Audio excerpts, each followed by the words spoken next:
Friends, welcome to Jol arts and craft.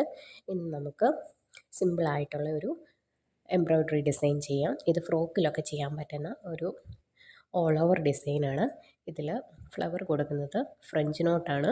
ഇതിൽ ഞാൻ 12 strands നൂലെടുത്തിട്ടുണ്ട്. ആങ്കറിൻ്റെ thread എടുത്ത് ആ ഒരു 6 സ്ട്രാൻഡ്സിൻ്റെ നൂലെടുത്ത് രണ്ടായിട്ട് മടക്കി കെട്ടിയാണ് എടുത്തിരിക്കുന്നത്. ഇതിൽ 2 റാപ്പാണ് ഈ റിംഗ് നോട്ടിന് കൊടുക്കുന്നത്. അതുപോലെ തന്നെ ഇതിൻ്റെ സ്റ്റെം പാർട്ടിലായിട്ട് നമ്മൾ ഗ്രീൻ കളറ് ത്രെഡാണ് എടുക്കുന്നത്. അതിൽ ആദ്യം ഒരു സ്ട്രെയിറ്റ് സ്റ്റിച്ച് കൊടുക്കുക.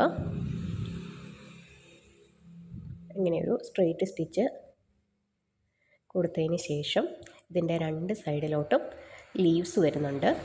ലേസി ഡേസി സ്റ്റിച്ചാണ് കൊടുക്കുന്നത്.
ഇതൊന്ന് ട്രൈ ചെയ്ത് നോക്കുക. ഒരു 15 മിനിറ്റിനുള്ളിൽ നമുക്ക് കംപ്ലീറ്റ് ചെയ്യാൻ പറ്റുന്ന ഒരു വർക്കാണിത്. ഇഷ്ടപ്പെട്ടാൽ ലൈക്ക് ചെയ്യാനും ഷെയർ ചെയ്യാനും സബ്സ്ക്രൈബ് ചെയ്യാനും മറക്കല്ലേ. താങ്ക്